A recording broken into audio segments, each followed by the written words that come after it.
Avez-vous déjà eu l'impression que quelque chose avait changé en vous? Mais ne saviez-vous pas exactement quoi?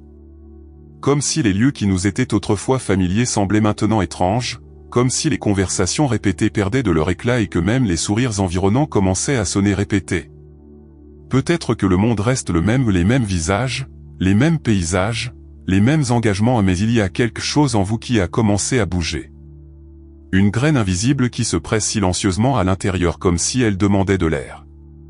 C'est subtil, mais insistant. Et cela peut être le premier signe de quelque chose de sacré, votre éveil spirituel. Mais personne ne prévient que ce réveil n'arrive pas avec des lumières, une musique angélique ou des cloches du destin. Elle s'annonce sous la forme d'un malaise inexplicable. Un désir de quelque chose que vous ne savez pas comment nommer. Une agitation qui palpite dans la poitrine sans avoir de cause apparente. Et c'est là que beaucoup s'y perdent, ils se croient anxieux, démotivés, perdus. Mais, en fait, ils sont appelés. C'est comme si l'univers posait sa main sur votre épaule et vous disait, fermement, réveille-toi. Et ceux qui écoutent, même sans comprendre, sentent qu'il n'y a pas d'autre moyen de retourner dormir à l'intérieur. Le début du chemin des élus est exactement comme cela, déroutant, maladroit, même solitaire. Alors que beaucoup imaginent que l'évolution spirituelle est faite de mantras et de retraites avec de l'encens, la vérité se présente avec beaucoup plus de profondeur et moins de glamour. Parfois, elle arrive dans le silence d'une pièce la nuit. D'autres fois, au milieu d'une foule dans laquelle vous vous sentez soudainement complètement seul. Il y a ceux qui le ressentent comme une envie de disparaître pendant quelques jours. D'autres, comme une envie inexplicable de tout plaquer. Ce n'est pas fou. Ce n'est pas une échappatoire. C'est l'âme qui essaie de sortir du mode survie. Et plus vous essayez de vous convaincre que tout va bien, plus les fissures apparaissent. Ce que je remplissais auparavant ne suffit plus. Ce qui était autrefois une routine pèse maintenant. Et ce que vous aviez l'habitude d'accepter sans réfléchir. Maintenant, elle vous irrite, vous opprime, vous étouffe. C'est parce que ce qui s'éveille en vous ne correspond plus à l'ancienne vie. Et même s'il n'y a toujours pas de clarté, il y a un fort sentiment qu'il y a quelque chose de plus grand, un but caché dans les détails de votre journée. Quelque chose qui dormait. Mais maintenant, il commence à ouvrir les yeux. Alors, si vous avez ressenti cette rupture d'appartenance, ce sentiment étrange de ne pas être à votre place, alors que vous êtes dans les lieux habituels, ne vous jugez pas. Peut-être entendez-vous pour la première fois la voix la plus vraie que vous ayez, la voix de votre âme. Et quand elle appelle, il est impossible de l'ignorer longtemps. L'inconfort augmente. L'agitation se propage. Et le monde extérieur ne peut plus faire taire ce qui palpite à l'intérieur. C'est le début. Et il n'appartient qu'à vous. Mais si vous êtes ici, en lisant ces mots, vous avez peut-être déjà compris, vous n'êtes pas seul. Vous venez de vous réveiller. La plupart des gens pensent que l'éveil spirituel est un choix conscient, fait à un beau moment de paix intérieure. Mais pour ceux qui font partie des élus, la réalité est différente. L'appel n'est pas accompagné de fleurs ou d'avertissements. Il arrive tranquillement, parfois au milieu du désordre, au milieu du chaos. Elle n'apparaît pas comme une grande révélation, mais comme une absence. Une sorte de trou dans la poitrine qui ne fait pas mal, mais qui vous dérange. Il semble manquer quelque chose. Mais vous ne savez toujours pas quoi. Vous commencez à remarquer de petits signes, presque imperceptibles, mais insistants. Une légère angoisse dans des situations autrefois normales. Un sentiment de déplacement à l'intérieur de son propre chez-soi. Une envie grandissante de disparaître pour quelques jours, non pas pour échapper au monde, mais pour échapper à ce que l'on est. Soudain, vous avez l'impression de vivre une vie empruntée, comme si vous jouiez un rôle que vous n'avez pas écrit. Et quand cette pensée s'installe, il n'y a plus aucun moyen de désinstaller. C'est le moment où l'activation de l'âme commence. Elle ne crie pas. Elle chuchote. Il n'envahit pas, il s'insinue dans les interstices de la journée. Quand vous conduisez, faites la vaisselle, attendez un bus. Au milieu de la routine, une pensée se croise, est-ce que cela a encore du sens? Et au lieu de répondre, vous ressentez un vide étrange qui porte plus de vérité que toutes les certitudes que vous avez eues jusqu'à présent. L'âme essaie de sortir de sa cachette. Et le monde extérieur, avec sa hâte et son bruit, ne peut plus la distraire. Essayer d'expliquer cela à quelqu'un est frustrant. Parce que, à l'extérieur, tout va bien. Mais à l'intérieur, non. Le sourire est là. Les engagements sont en train d'être tenus. Mais il y a quelque chose à l'intérieur de vous qui observe tout comme si c'était de l'extérieur. Comme si vous vous étiez réveillé à l'intérieur d'un rêve que vous appeliez réalité. Et le sentiment est clair, je n'appartiens plus à ça. Mais comment dire cela sans avoir l'air ingrat? Comment justifier l'envie de tout changer? Quand tout semble marcher? C'est là que beaucoup tentent de faire taire l'appel. Ils remplissent leur emploi du temps, planifient des voyages, achètent des cours, changent de cheveux, se forcent à être positifs. Mais rien de tout cela ne résout le problème. Parce que l'âme ne veut pas de distraction, elle veut la vérité. Et elle ne se taira pas tant qu'elle ne sera pas entendue.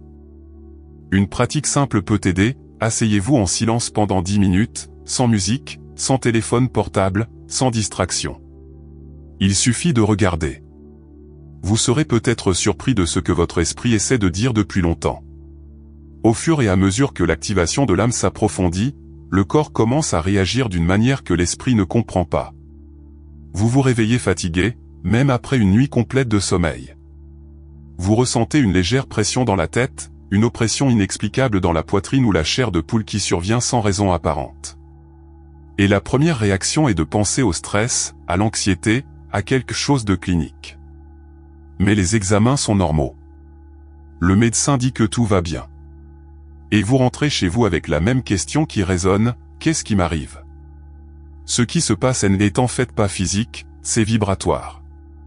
Lorsque l'âme commence à se développer, le corps a besoin de se réajuster. C'est comme changer la fréquence d'une antenne, il y a du bruit dans le processus. Vous commencez à remarquer que certains aliments qui étaient autrefois courants causent maintenant de l'inconfort. Que les endroits agités vous donnent la nausée. Que les gens qui parlent trop vous épuisent. Que votre peau rampe autour de certains environnements ou de certaines personnes, même si rien n'a été dit.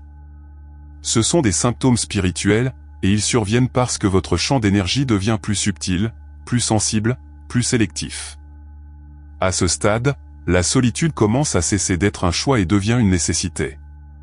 Vous vous retirez des événements sociaux non pas parce que vous n'aimez plus les gens, mais parce que votre corps demande le silence. Parce que l'énergie des autres commence à battre trop fort, et que vous ressentez tout, même ce que personne ne dit.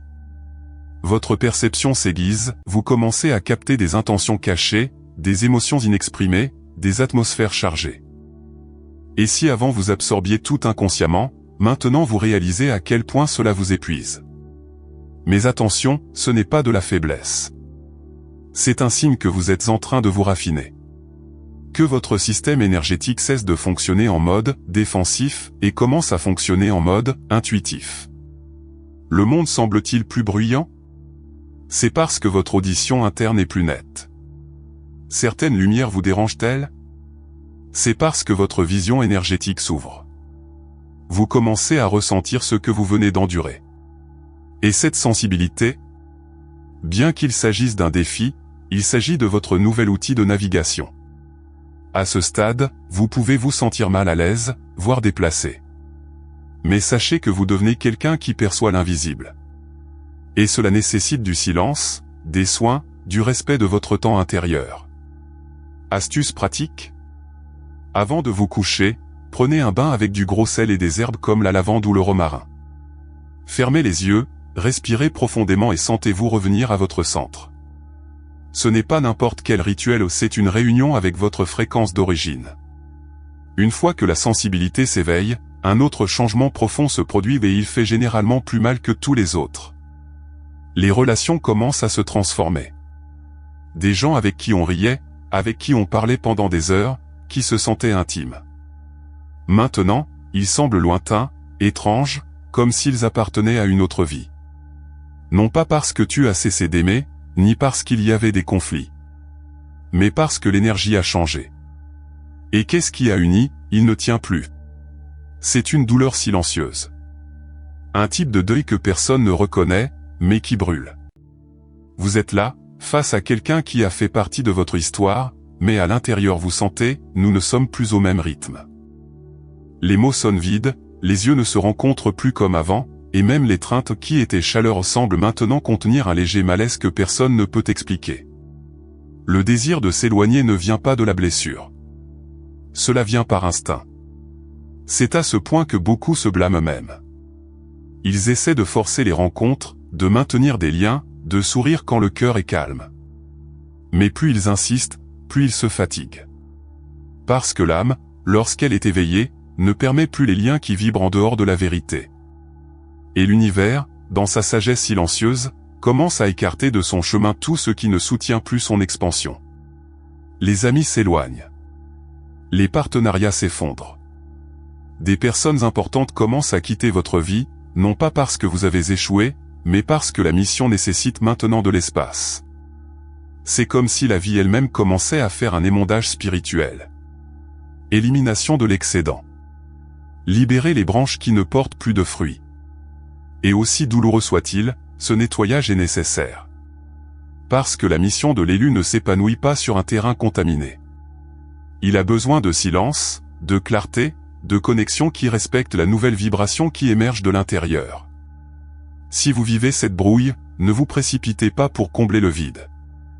Respectez-le. La solitude qui vient après la rupture porte en elle l'espace fertile du nouveau. Et oui, ça fera encore mal pendant un moment. Vous pouvez pleurer sur des cravates qui ne reviennent pas. Vous pouvez manquer ce qui était, même si vous savez que cela ne peut plus être. Mais la douleur de la déconnexion est le prix à payer pour vivre dans la vérité.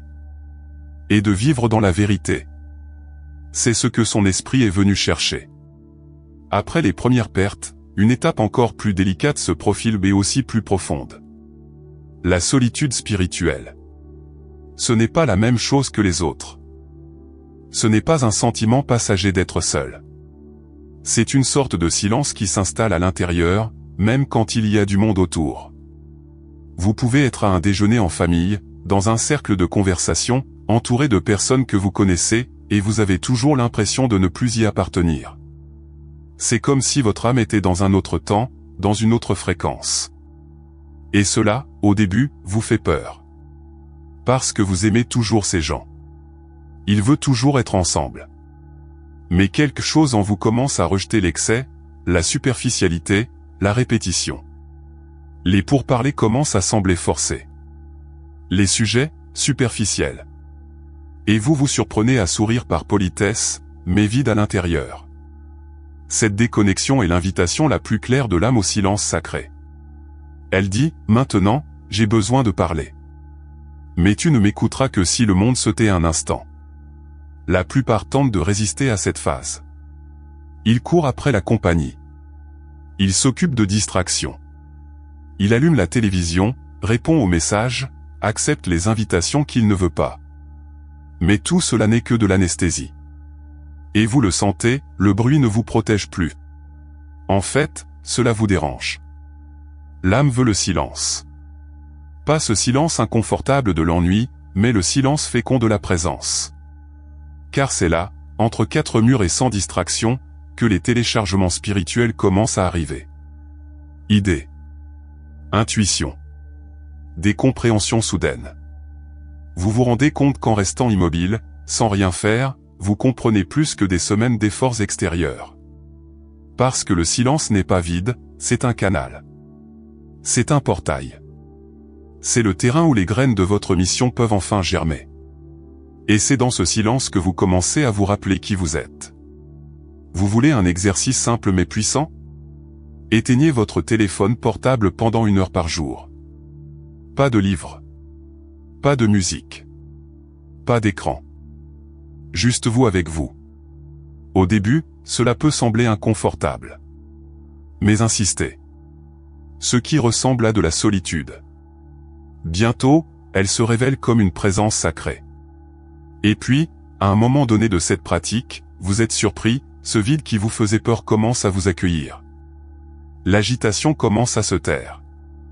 Et son âme enfin commence à parler. Avec l'avancée de l'éveil, une nouvelle couche émerge qui déroute généralement même les plus conscients, la sensibilité s'intensifie de telle sorte que tout semble trop. Les sons sont plus forts. les lumières les plus agressives, les odeurs les plus fortes. Vous entrez dans un supermarché et vous sentez le poids des gens. Il se rend à une fête et constate une profonde fatigue, comme s'il portait sur son dos des émotions qui ne sont pas les siennes. Et la vérité est, c'est toi. Cette sensibilité énergétique est un don rare, mais au début, elle semble être un fardeau. Vous absorbez les intentions, les sentiments, même les mensonges derrière les mots. Le corps commence à réagir avant même que vous ne compreniez pourquoi. Une oppression dans l'estomac lors de la rencontre avec quelqu'un. Un vertige lors de l'entrée dans un environnement chargé. Un frisson qui surgit avec une chanson ou une nouvelle. Ce n'est pas de l'imagination. C'est votre champ vibratoire en expansion. Mais le monde n'a pas été fait pour ceux qui ressentent cela.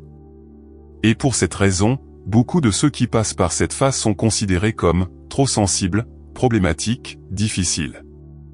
Mais ceux qui s'éveillent spirituellement savent que ce n'est pas l'excès, c'est le raffinement. Vous apprenez à discerner avec le corps, à écouter avec l'âme, à percevoir l'invisible. Et cela demande du courage. Cela nécessite des choix. Il faut dire non. Vous commencez à refuser les invitations sans culpabilité. Quitter des environnements toxiques sans explication. Pour se taire quand tout vous demande de réagir. Et ce faisant, vous ne vous enfuyez pas. Il s'agit de se préserver. Il apprend à prendre soin de sa lumière comme on protège une flamme allumée au milieu d'une tempête de vent. C'est là que commence la mission des élus, protéger le feu intérieur alors que le monde vit encore dans l'obscurité. Voulez-vous une pratique pour cette phase? Emportez avec vous une pierre protectrice, comme de la tourmaline noire ou de l'améthyste. Mais plus que cela, respectez vos limites énergétiques. Ce ne sont pas des murs, ce sont des portails. Et chaque « non » que vous dites à l'égouttoir, c'est un « oui » à ce qui s'étend. Vous ne rejetez pas le monde. Il apprend à l'habiter avec plus de vérité. Avez-vous déjà regardé votre montre et n'arriviez pas à croire ce que vous avez vu? Comme si 20 minutes avaient duré une éternité. Ou comme si le jour s'était écoulé en un clin d'œil. Ce sentiment que le temps ne frappe plus avec la réalité extérieure est courant chez ceux qui s'éveillent. Au début, cela semble distrayant. Puis, cela devient un doute. Mais à un moment donné, vous commencez à comprendre, le temps change parce que votre perception change. Alors que le monde vit selon des chronologies et des objectifs, vous commencez à ressentir un appel pour un autre rythme. Le temps chronologique, horloge, rendez-vous, échéance ne vous guide plus aussi fortement. Ce qui vous touche maintenant, c'est quelque chose de plus interne, de plus intuitif. Vous avez l'impression que certaines tâches semblent urgentes mais n'ont plus de sens. Et d'autres, auparavant ignorées, réclament maintenant de l'attention même sans aucune date limite. Ce n'est pas de la paresse. Ce n'est pas de la désorganisation. C'est que votre âme se déconnecte de la linéarité artificielle et entre dans la fréquence de présence. Vous commencez à vivre dans deux mondes, l'un gouverné par les mains et une autre, par vibration. Et cette dualité, au début, déroute. Vous essayez de suivre les horaires, mais quelque chose en vous se bloque. Vous prenez des rendez-vous, mais vous arrivez avec le sentiment que vous ne devriez plus y être. C'est déconcertant. Mais c'est aussi libérateur. Ce désalignement avec le temps est un puissant symptôme spirituel. Cela indique que votre conscience commence à entrer dans un état de flux où tout se passe au bon moment, même si ce n'est pas à l'ordre du jour. Et plus vous vous abandonnez à ce flux, plus vous réalisez que la vie commence à se réorganiser. Les gens arrivent au bon moment. Les idées viennent quand elles sont nécessaires. Les coïncidences se multiplient. Et vous commencez à faire confiance à l'intuition plus qu'à la programmation. Envie de l'essayer? Réservez un moment de votre journée, même s'il est court, pour vivre sans plan. Réveillez-vous et demandez-vous, qu'est-ce que mon âme veut faire maintenant? Et suivez. Cela peut sembler simple, voire idiot. Mais cette pratique active une reconnexion profonde avec le temps de l'âme. Et plus vous en vivez, plus le temps cesse de vous contrôler et commence à vous servir. Il y a un moment dans l'éveil spirituel où tout devient plus calme à l'extérieur, mais plus agité à l'intérieur. Vous ne vous identifiez plus à l'ancienne version de vous-même, mais vous ne voyez toujours pas clairement qui vous êtes en train de devenir. Les liens ont changé, la routine a changé, les envies aussi. Mais la mission en ce sens du but est toujours cachée sous des voiles subtils. Vous avez l'impression d'être venu pour quelque chose de plus grand. Mais il ne sait toujours pas exactement quoi. Cette phase est marquée par une sorte de démangeaison existentielle. Rien ne semble mal, mais rien ne semble juste. Vous vivez, travaillez, faites des tâches ménagères, mais avec un léger sentiment de déplacement, comme si vous participiez à une pièce dont vous en savez trop. Le monde continue de tourner à l'extérieur, mais quelque chose en vous observe, tranquillement, dans l'attente d'un ordre invisible, d'un signe clair, d'un appel avec un nom et une adresse. Et il ne vient pas. Du moins, pas de la manière dont vous vous y attendez. C'est normal. La mission ne se révèle pas avec un titre ou une carte toute faite. Il apparaît d'abord comme une nuisance sacrée. Le sentiment d'être là où l'on ne devrait plus être. La nostalgie d'un endroit que vous n'avez pas encore visité. Une passion pour des sujets jusque-là passés inaperçus. Et tout cela ensemble commence à vous pousser vers un chemin que personne n'a tracé parce qu'il sera ouvert par vous. À ce stade, beaucoup essaient de forcer une définition. Ils créent des projets, déménagent dans une autre ville, étudient tout en même temps. Mais rien ne le comble. Parce que la mission d'une âme choisie ne naît pas de la hâte, elle naît de l'écoute. Et écouter, dans ce cas, c'est plus que méditer. C'est être présent, entier, réceptif à l'invisible. C'est faire confiance au temps de la révélation. Un exercice transformateur. Notez tout ce que vous feriez même si personne ne le savait. Même sans rien gagner. Même en silence. Cette liste en révélera plus sur votre mission que n'importe quel cours. Parce que l'âme sait. Elle l'a toujours su. Et quand on commence à écouter ce qui vibre dans le silence, l'invisible commence à devenir direction. Il arrive un moment dans l'éveil spirituel où l'âme ne permet tout simplement plus de prétention. Peu importe à quel point vous essayez de sourire, de vous adapter, de dire ce que les autres attendent, quelque chose en vous commence à se contracter à l'intérieur chaque fois que vous agissez contre votre propre vérité. Le corps pèse, la gorge se ferme, l'énergie se fige. Ce qui était autrefois automatique devient maintenant douloureux. Et puis on se rend compte, on ne peut plus vivre des apparences. Vous vous retrouvez à éviter les rassemblements sociaux. Refuser des invitations qu'il avait précédemment acceptées par obligation. Vous commencez à dire « non » plus souvent et avec moins de culpabilité. Et ce qui aurait été autrefois une cause d'insécurité ou d'embarras s'accompagne maintenant d'un étrange sentiment de liberté. Parce qu'au final, vous respectez ce que vous ressentez, et non plus ce que les autres attendent. Ce n'est pas de l'égoïsme. C'est un retour à l'essentiel. Mais tout le monde ne comprendra pas. Certains vous jugeront. Ils diront que vous êtes étrange, distant, fermé. D'autres essaieront de vous ramener à être qui vous étiez avant. Mais cet « avant » n'existe plus. Vous ne pouvez plus vous produire dans le théâtre de la convention. Il ne peut pas soutenir des conversations vides. Il ne peut pas porter de masque qui étouffe son âme. Et aussi difficile que cela puisse être, cette rupture est la naissance de votre intégrité spirituelle. Bien sûr, il y aura des pertes. Des gens qui ne suivent pas leur nouveau rythme. Des espaces qui accueillaient et qui dérangent maintenant. Des routines qui n'ont plus de sens. Mais au lieu de tout cela, quelque chose de rare surgit, la paix d'être qui l'on est. La légèreté de ne pas avoir à s'expliquer. La beauté de se regarder dans le miroir et de reconnaître qui vous regarde. Cette paix ne crie pas. C'est tout simplement une pratique pour ce moment. Chaque fois que vous avez l'impression de vous émonder, de vous taire, de vous modeler pour plaire. Arrêtez. Respirez profondément. Et demandez-vous, est-ce que je suis fidèle à mon âme maintenant? Cette question, posée avec courage, peut changer le cours d'une journée. Donnez le choix. De toute une vie. Parce que vivre dans la vérité peut en faire fuir certains. Mais se mentir à soi-même vous pousse à vous éloigner de vous-même. Après tout cela, il arrive un moment qui n'a pas de retour. Un point calme et puissant où vous ne pouvez plus vivre comme avant, même si vous le vouliez. Ce n'est pas un choix rationnel. Il s'agit d'une rupture interne. l'ancienne vie n'est plus utile. Les déguisements ne conviennent plus. Et le monde, peu importe à quel point il essaie de vous tirer en arrière, ne peut plus vous séduire avec les mêmes promesses. À ce stade, la mission de la vie n'est peut-être pas encore tout à fait claire, mais elle est déjà vivante. Vous avez l'impression que quelque chose respire en vous, demande le passage, supplie de se manifester. Peut-être n'a-t-il toujours pas de forme, pas de nom, pas de structure. Mais il a un pouls. Il a de la présence. C'est vrai. Et cette présence commence à tout réorganiser, vos horaires, vos envies, vos relations, vos décisions. L'âme, maintenant éveillée, ne tolère plus ce qui est faux.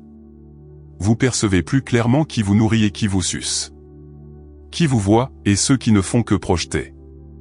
Le silence, autrefois effrayant, est devenu une maison. La solitude, autrefois douloureuse, est maintenant sacrée. Et le temps, autrefois tyran, est devenu un allié. Vous commencez à créer de l'intérieur, non plus pour plaire, mais pour exprimer. C'est dans cet état d'alignement que l'invisible commence à travailler en votre faveur.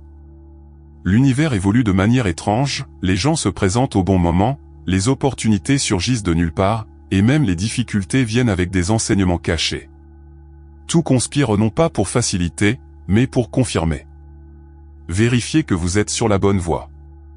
Que ce chemin est le vôtre. Que cet appel est réel. Si vous êtes arrivé jusqu'ici, ce n'est pas par hasard. Ces mots ont touché une partie de son âme qu'il connaissait déjà. Vous n'avez plus besoin de vous convaincre, vous avez juste besoin de l'accepter. L'éveil spirituel n'est pas un événement. C'est un croisement. Et ceux qui traversent ne reviennent pas les mêmes. Maintenant, dites-moi sincèrement, êtes-vous prêt à arrêter de faire semblant et à vivre avec un but divin? Êtes-vous prêt à accepter votre sensibilité comme un cadeau, et non plus comme une faiblesse? Êtes-vous prêt à honorer l'appel que le monde n'entend pas, mais qui résonne en vous chaque jour? Si quelque chose à l'intérieur de vous disait, oui, commentaire ci-dessous, je me suis réveillé. Parce qu'il y en a d'autres comme vous. Et aucun élu ne marche seul. Et si ce message vous a touché, abonnez-vous à la chaîne et activez les notifications. Ce qui est à venir enflammera encore plus de vérité en vous.